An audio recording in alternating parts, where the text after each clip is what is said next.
ओम शांति। सभी भाई बहनों को आज बाबा की मधुर महावाक्य 6-5-24 प्रातः मुरली। ओम शांति। बाप दादा मधुबन।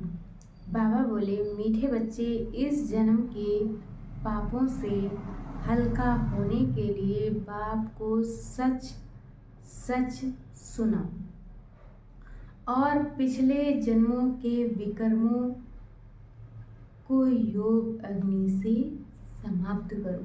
बाबा ने बताया है, इस जन्म के पापों से हल्का होने के लिए बाबा को सब कुछ सच्चे दिल से सब कुछ सच सच बता देना और जो पिछले जन्म में हुए हैं उन्हें विकर्मों की योग अग्नि से समाप्त करो। प्रश्न है, खुदाई खिदमतगार बनने के लिए कौन सी चिंता यानी कि फुरना चाहिए? उत्तर में बाबा ने बताया, हमें याद की यात्रा में रहकर पावन जरूर बनना है। पावन बनने का फुरना चाहिए, यही मुख्य सब्जेक्ट है। जो बच्चे पावन बनते हैं वही बाप के खिदमतगार बन सकते हैं। बाप अकेला क्या करेगा, इसलिए बच्चों को श्रीमत पर अपने ही योग बल से विश्व को पावन बनाकर पावन राजधानी बनानी है। पहले स्वयं को पावन बनाना है। ओम शांति। ये तो बच्चे जरूर समझते हैं कि हम बाबा के पास जाते हैं रिफ्रेश होने के लिए। ये तो बच्चे जानते हैं ना। वहाँ सेंटर्स पर जब जाते हैं तो ऐसे नहीं समझ सकते। तुम बच्चों की बुद्धि में है कि बाबा मधुबन में है। बाप की मुरली चलती ही है बच्चों के लिए। बच्चे समझेंगे हम जाते हैं मधुबन में मुरली सुनने। मुरली अक्षर श्री कृष्ण के लिए समझ लिया है। मुरली का अर्थ कोई और नहीं है। तुम बच्चों को अब अच्छी तरह से समझ आई है। बाप ने समझाया है और तुम फील करते हो यानी कि महसूस करते हो। बरोबर हम बहुत बेसमझ बन पड़े थे। ऐसे कोई भी अपने को समझते नहीं है। यहाँ जब आते हैं तब निश्चय बुद्धि होते हैं। बरोबर हम बहुत बेसमझ बन गए थे। तुम सतयुग में कितने समझदार विश्व के मालिक थे। बाबा ने बताया है कि हम बाबा के बच्चे सतयुग में समझदार विश्व के मालिक थे। कोई मूर्ख थोड़ी विश्व के मालिक बन सकते हैं। ये लक्ष्मी नारायण विश्व के मालिक थे। इतने समझदार थे तब तो भक्ति मार्ग में पूजे जाते हैं। जड़ चित्र कुछ बोल नहीं सकते। शिव बाबा की पूजा करते हैं तो कुछ बोलते हैं क्या? शिव बाबा एक ही बार आकर बोलते हैं। पूजा करने वालों को भी पता नहीं है यह ज्ञान सुनाने वाला बाप है। श्री कृष्ण के लिए समझते हैं उसने मुरली बजाई। जिसकी पूजा करते उनके ऑक्यूपेशन को बिल्कुल नहीं जानते तो ये पूजा आदि निष्फल ही हो जाएगी जब तक बाप आए।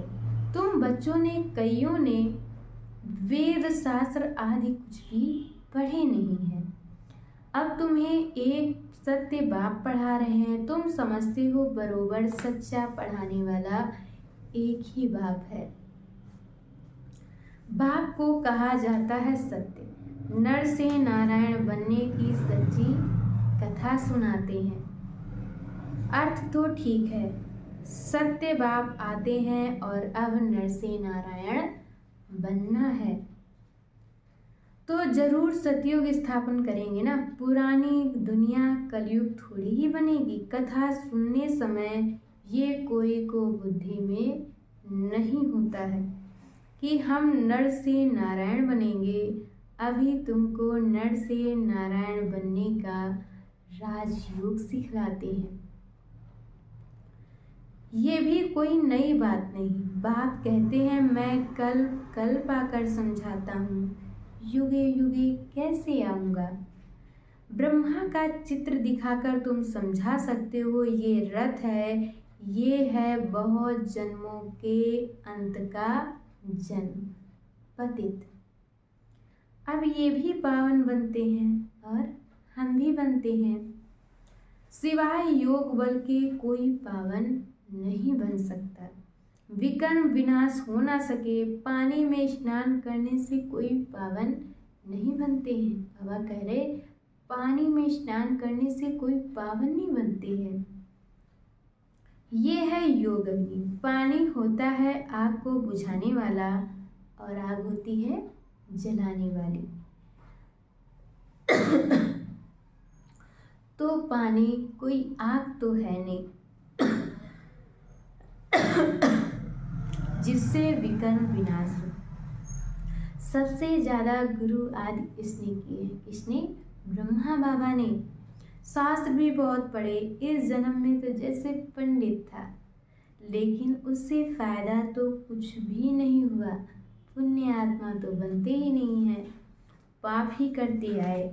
बाप ने समझाया है, जो अपने को बच्चे समझते हो तो इस जन्म में जो पाप आदि किए हैं, जबकि सम्मुख बाप आया है तो पाप कर्म बता देने चाहिए तो हल्का हो जाएगा। इस जन्म में हल्के हो जाएंगे।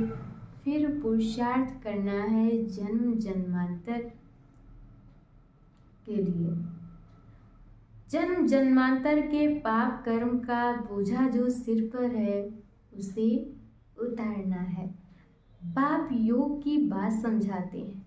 योग से ही विकर्म विनाश होंगे। ये बातें तुम अभी सुनते हो, सतयुग में ये बातें कोई सुना ना सके। ये सारा ड्रामा बना हुआ है, सेकंड बाय सेकंड ये सारा ड्रामा फिरता रहता है।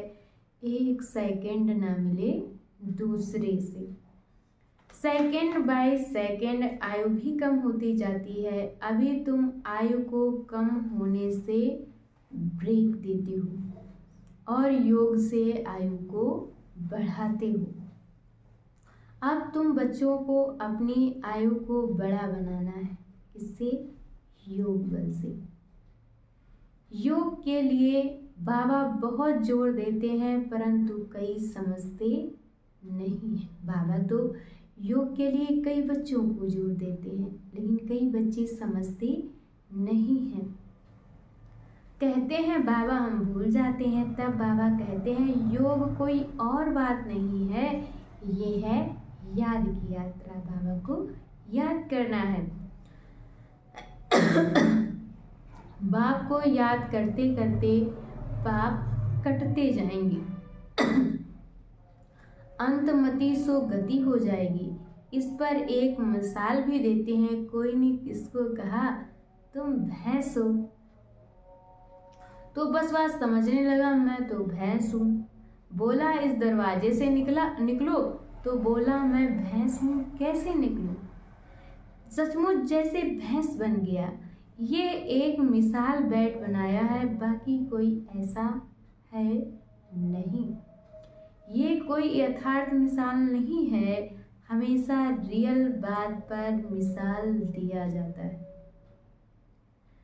इस समय बाप तुमको जो समझाते हैं उनके फिर भक्ति मार्ग में त्योहार बनाए जाते हैं।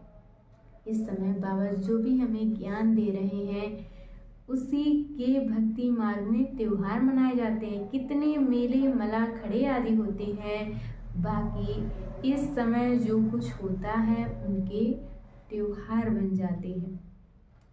तुम यहाँ कितने स्वच्छ बनते हो। मेले मला खड़े में तो कितने मैले होते हैं, शरीर को मिट्टी मलते हैं। समझते हैं पाप मिट जाएंगे। बाबा का खुद ये सब किया हुआ है। बाबा ने ये सब खुद किया हुआ है। नासिक में पानी बहुत गंदा होता है, वहां जाकर मिट्टी मलते हैं। समझते हैं पाप विनाश हो जाएंगे। फिर उस मिट्टी को साफ करने के लिए पानी ले आते हैं। विलायत में कोई बड़े महाराजा आदि जाते थे तो गंगा जल का मटका साथ ले जाते थे, फिर स्टीमर में वही पानी पीते थे। आगे एरोप्लेन, मोटर आदि तो थे नहीं। 100-150 वर्षों में क्या क्या बन गया है ना। सतयुग आदि में ये साइंस आदि काम में आती है। वहाँ तो महल आदि बनाने करने में देरी नहीं लगती, यहाँ तो कितना समय लग जाता है। अभी तुम्हारी बुद्धि पारस बुद्धि बनती है तो सब काम सहज कर लेती है। जैसे यहाँ मिट्टी की ईंटें बनती हैं और वहाँ सतयुग में सोने की ईंटें होती हैं। इस पर माया मच्छंदर का खेल भी दिखाते हैं, या तो उन्होंने नाटक बैंड बनाए हैं दिखाने के लिए। बरोबर स्वर्ग में सोने की ईंटें हैं, उसको कहा ही जाता है गोल्डन एज, और इसको कहा जाता है आयरन एज। स्वर्ग को तो सभी याद करते हैं, चित्र भी उन्हों के कायम है, कहते भी हैं आदि सनातन धर्म, फिर हिंदू धर्म कह देते हैं। देवता के बदले हिंदू कह देते हैं, क्योंकि विकारी हैं तो देवता कैसे कहें। तुम कहाँ भी जाते हो तो ये समझाते हो, क्योंकि तुम हो मैसेंजर, पैगंबर। बाप का परिचय हर एक को देना है। बाबा कह रहे कि बाप का परिचय हर एक को देना है। कोई झट समझे कि बरोबर तुम ठीक कहते हो, दो बाप बरोबर हैं। कोई कह देंगे परमात्मा तो सर्वव्यापी है, तुम समझते हो एक से हद का वर्षा मिलता है और पारलौकिक बाप से बेहद का वर्षा मिलता है। 21 जन्म के लिए ये ज्ञान भी अभी है, वहाँ ये ज्ञान नहीं रहता। संगम पर ही वर्षा मिलता है, जो फिर 21 पीढ़ी तुम जन्म बाई जन्म राज्य करते हो। तुम सारे विश्व के मालिक बनते हो, ये तुमको अभी मालूम पड़ा है। जो पक्के निश्चय बुद्धि हैं उनको कोई संशय उठाने की बात ही नहीं है। बेहद के बाप से बेहद का वर्षा मिलता है। शिव बाबा आएंगे तो जरूर कुछ वर्षा देते होंगे, इसलिए बाबा कहते हैं ये बैज बहुत अच्छा है, इसे सदा लगा कर रखना है। बाबा ने जो बैज दिया है उसे हमेशा लगा कर रखना है। घर घर में मैसेज देना है, फिर कोई माने या ना माने। विनाश आएगा तो समझेंगे कि भगवान आया हुआ है। फिर जिन्हों को तुमने मैसेज दिया होगा वे याद करेंगे कि ये सफ़ेद पोश वाले फरिश्ते कौन थे। सूक्ष्म वतन में भी तुम फरिश्ते देखते हो ना। तुम जानते हो मम्मा बाबा योग बल से ऐसा फरिश्ता बनते हैं, तो हम भी बनेंगे। ये सब बातें बाप इसमें प्रवेश कर तुमको समझाते हैं, डायरेक्ट नॉलेज देते हैं। जो बाबा की नॉलेज है वह तुम बच्चों में भी है। जब ऊपर में जाते हो तो नॉलेज का पार्ट भी पूरा हो जाता है। फिर जो पार्ट मिला है वह सुख का पार्ट बजाते हैं और ये नॉलेज भूल जाती है। तो तुम बच्चे भी कहाँ जाते हो, तुम मैसेंजर की निशानी। बाबा ने कहा है ये जो मैसेंजर की निशानी है ये बैज साथ में जरूर चाहिए। भल कोई हंसी करे, इस पर क्या हंसी करेंगे, तुम तो यथार्थ बात सुनाते हो। ये बेहद का बाप है, उनका नाम है शिव बाबा। वह कल्याणकारी है और आकर स्वर्ग की स्थापना करते हैं। ये है पुरुषोत्तम संगम युग। ये सारा ज्ञान तुम बच्चों को मिला है, फिर भूलना क्यों चाहिए। बात तो बिल्कुल सहज है, चलते फिरते बाप और वर्षे को याद करना है। शांति धाम और सुख धाम, तुम बच्चे यहाँ आते हो, मुरली सुनकर जाते हो, फिर मुरली सुनानी भी चाहिए। बाबा ने कहा है बाबा के घर से मुरली सुनकर जाते हो तो दूसरों को भी सुनानी चाहिए। ऐसे नहीं सिर्फ एक ही ब्राह्मणी मुरली चलाए। ब्राह्मणी को आप समान बनाकर तैयार करना चाहिए, तब बहुतों को कल्याण कर सकेंगे। अगर एक ब्राह्मणी कहाँ चली जाती है तो दूसरी क्यों नहीं सेंटर चला सकती? क्या धारणा नहीं की है? स्टूडेंट को पढ़ने और पढ़ाने का शौक चाहिए।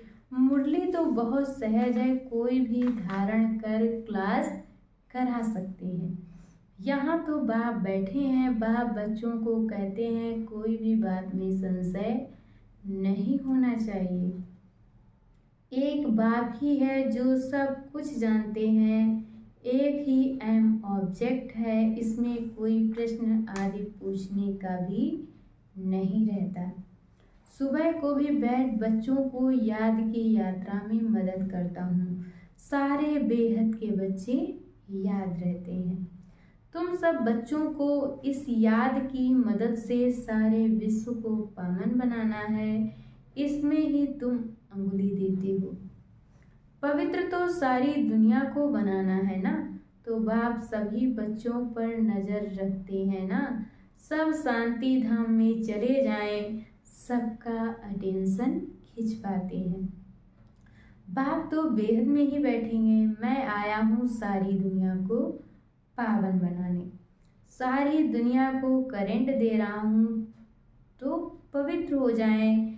जिनका पूरा योग बल होगा वह समझेंगे बाबा अभी बैठकर याद की यात्रा सिखला रहे हैं, जिससे विश्व में शांति होती है। बच्चे भी याद में रहते हैं तो मदद मिलती है।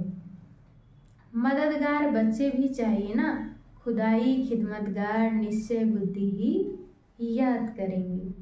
तुम्हारी पहली सब्जेक्ट है ही पावन बनने की। गोया तुम बच्चे निमित्त बनते हो बाप के साथ। बाप को बुलाते ही हैं, हे पतित पावन आओ। अब वह अकेला क्या करेगा? बाबा आते तो है, लेकिन बाबा कहते हैं मैं अकेला क्या करूँगा?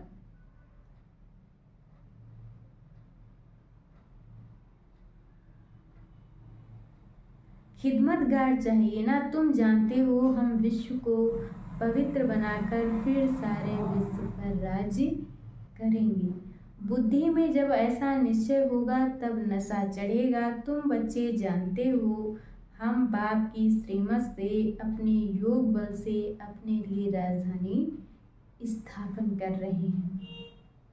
ये नशा चढ़ना चाहिए, ये है रूहानी बात। बच्चे समझते हैं हर कल बाबा इस रूहानी बल से हमको विश्व का मालिक बनाते हैं। ये भी समझते हो शिव बाबा आकर स्वर्ग की स्थापना करते हैं। अभी सिर पर इस याद की यात्रा का ही फुरना है, पुरुषार्थ करना है। धंधा आदि करते भी याद की यात्रा रही। बाबा कहते धंधा आदि भल करो लेकिन बाबा की याद रहे। एवर हेल्दी बनाने के लिए बाप कमाई बड़ी जबरदस्त कराते हैं।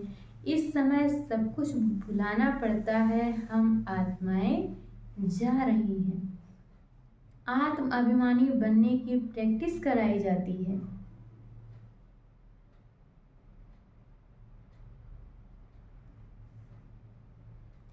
खाते पीते चलते फिरते ये क्या बाप को याद नहीं कर सकते? कपड़ा सिलाई करते बुद्धि योग बाप की याद में रहे बहुत सहज है। ये तो समझते हो 84 का चक्र पूरा हुआ है। अभी बाप हम आत्माओं को राजयोग सिखलाने आए हैं। ये वर्ड की हिस्ट्री ज्योग्राफी रिपीट होती जाती है। कल पहले भी ऐसा हुआ था जो अब फिर रिपीट हो रहा है। ये रिपीटेशन का राज भी बाप ही समझाते हैं। हर एक को ड्रामा में पार्ट मिला हुआ है, वह बजाते रहते हैं। बच्चों को राय दी जाती है कि बाप को याद करो तो सतो प्रधान बनेंगे, फिर ये शरीर भी छूट जाएगा।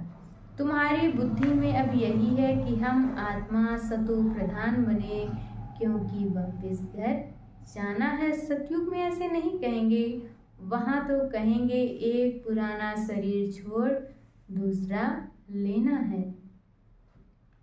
वहाँ तो दुख की बात नहीं, यहाँ ये दुख धाम है। पुराने शरीर हैं तो समझते हैं इनको छोड़ अब वापस अपने घर जाएं।